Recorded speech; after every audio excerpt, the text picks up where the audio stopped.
Assalamualaikum warahmatullahi wabarakatuh. Selamat pagi anak-anak. Pada minggu kemarin kita sudah belajar tentang logika atau fungsi perulangan, yaitu fungsi for. Kali ini kita akan melanjutkan materi tersebut. Jadi buka aplikasinya. Setelah dibuka, klik tombol menu, kemudian tombol reset. Nah, hasilnya akan seperti Bapak. Kemudian hapus dulu yang baris kelima, seperti ini. Di sini kita akan belajar tentang nested for atau perulangan bersarang. Jadi ada perulangan di dalam sebuah perulangan. Biar gak bingung, perhatikan codingan yang Bapak contohkan berikut. Pertama, kita perlu 3 buah variabel bertipe data integer. Ketik apa? Untuk integer, ya ketik int. Baru spasi, beri nama variabelnya. Biar lebih mudah kita beri nama saja I, C, dan N. I, J, N. Ingat, setiap baris diakhiri dengan titik koma. Titik koma ya, jangan titik 2 diingat. Kalau titik 2 pasti error. Kemudian buat baris baru, kita perlu inputan untuk disimpan datanya. Perintah apa? Perintah printf. Printf, kemudian ketik masukkan jumlah data, kemudian enter. Setelah masukkan jumlah data, ketik scanf. Ingat, scanf fungsinya untuk menyimpan data ke dalam variabel. Jadi data yang sudah diinputkan akan disimpan ke dalam variabel. Caranya ketik scanf kemudian %d. Nah, setelah %d, setelah kutip, kita beri koma, lalu simbol dan, lalu nama variabel ya untuk menyimpan datanya. Kita simpan di variabel n. Oke, di akhir baris kita enter 2 kali. Nah, di sini kita buat logika perulangannya. Pertama, kita membuat perulangan yang pertama. Ketik for. Seperti ini. Kemudian di atas kita sudah membuat 3 variabel. N untuk menyimpan data. Menyimpan data banyaknya perulangan. Nah, sedangkan I dan J itu nanti fungsinya untuk membatasi sejauh mana atau sebanyak apa perulangan tersebut akan diulang. Oke, untuk perulangan pertama kita menggunakan variabel I. Ketik I sama dengan 1, kita mulai dari 1. Kemudian titik koma, ingat titik koma bukan titik 2. Kemudian kita beri batasan. Nah, memberi batasannya di sini.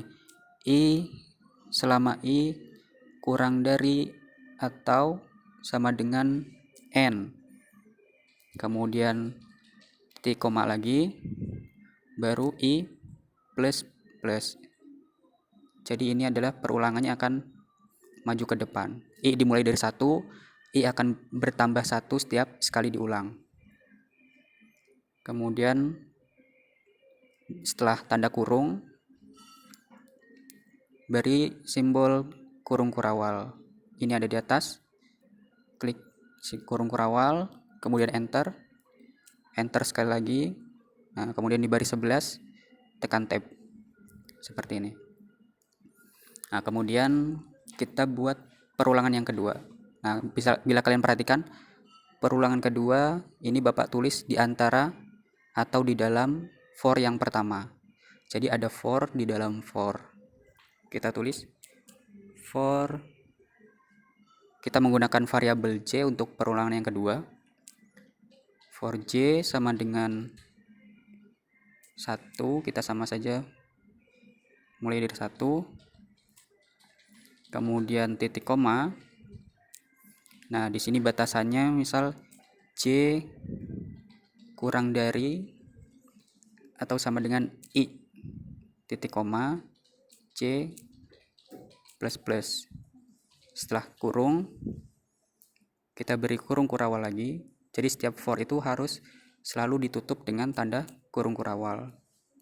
Jadi fungsinya ditulis di dalam antara kurung kurawal tersebut. Apa perintah yang mau dijalankan? Misal kita mau mencetak simbol pola bintang.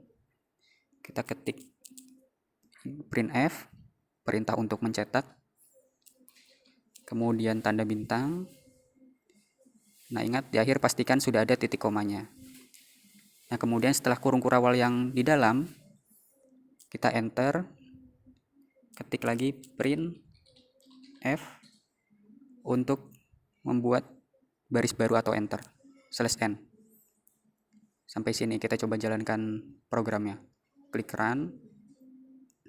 Nah, di sini muncul ya, tidak ada error. Diminta masukkan jumlah data. Misal kita masukkan angka 9. Enter. Nah, tampilannya seperti ini. Di baris pertama bintang 1, baris kedua bintang 2, sampai seterusnya di baris ke-9 bintang 9, seperti itu. Coba kalian pahami polanya. Di baris pertama bintang 1, baris kedua bintang 2, baris ketiga bintang 3, dan seterusnya. Kita perhatikan codingannya. Nah, di sini kalau Bapak jelaskan, misal di sini I dimulai dari 1. Misal di sini datanya I sedang 1. Apakah I kurang dari data yang diinputkan, misal 5? Ya, I kurang dari 5. Baru kemudian kita masuk ke for yang kedua. J sama dengan 1. Di sini batasannya atau aturannya J harus kurang dari atau sama dengan I. Ya, tadi posisi I-nya sedang angka berapa? Angka 1. Apakah 1 di J sama dengan yang I? Ya, masih memenuhi. Baru kita jalankan atau kita eksekusi perintahnya, yaitu cetak simbol bintang. Nah, kemudian setelah itu baru J++ atau J bertambah 1. Tadi jumlah J sama dengan 1, ditambah 1 menjadi 2. Masuk ke syarat berikutnya. Apakah J kurang dari atau sama dengan I? Tidak ya. Nah, itu berarti J-nya sekarang 2, sedangkan I-nya 1. Berarti untuk perulangan yang di dalam itu selesai. Kemudian keluar dari perulangan yang di dalam. Kemudian eksekusi perintah yang di bawahnya. Cetak, enter. Jadi setelah bintang 1 tadi sudah tercetak, kemudian enter. Nah, sampai di sini kita naik lagi ke I. I-nya plus. I-nya tadi masih 1, ditambah 1 menjadi 2. Kemudian lanjut lagi turun ke bawah. J-nya tadi sudah 2. Apakah J sama dengan I? Ya, J-nya bukan 2. J-nya diulang lagi dari 1, dimulai dari 1. Kemudian apakah J kurang dari atau sama dengan I? Ya, 1 masih kurang dari 2.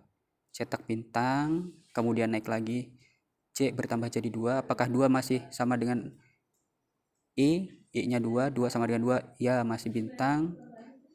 Berarti bintangnya tercetak 2 di baris ke-2. Kemudian J bertambah lagi menjadi 3. Apakah J kurang dari atau sama dengan 3? Sama dengan 2, sorry. Berarti tidak. Keluar dari statement tersebut, kemudian baru dicetak enter. Nah, seperti itu terus sampai perulangan ke-9. Jadi di baris pertama bintang akan tercetak 1, bintang kedua akan tercetak 2, di baris ketiga akan tercetak 3, dan seterusnya. Nah, kita coba kita balik mencetaknya. Kita mulai cetak dari 9 akan berkurang. Caranya seperti apa? Caranya seperti ini. Di for pertama kita rubah I sama dengan N. Kemudian simbol di sini I kurang dari atau sama dengan N-nya dirubah jadi I lebih dari atau sama dengan 1. Nah, I-nya bukan plus tapi min. Nah, seperti itu. Kemudian di perulangan kedua, ini terlupa, I-nya terhapus. Nah, kemudian di perulangan kedua, J-nya mulai dari 1 betul. Kemudian J kurang dari sama dengan I, J++. Kita coba jalankan hasilnya seperti apa. Misal kita masukkan angka 5, enter. Nah, hasilnya terbalik kan bentuk polanya. Jadi dicetak dari yang terbanyak menjadi terkecil. Silakan dicoba, kemudian dipahami, dikumpulkan hasil codingannya. Berarti codingan yang pertama pola dari kecil ke besar, dan pola yang kedua jadi besar ke kecil. Silakan di screenshot saja codingannya dan jangan lupa diberi nama di sini. Nama kalian masing-masing. Nama dan kelas diketik di sini. Selamat mencoba. Jika ada yang masih belum paham, boleh tanya di grup. Bapak akhiri, wassalamualaikum warahmatullahi wabarakatuh.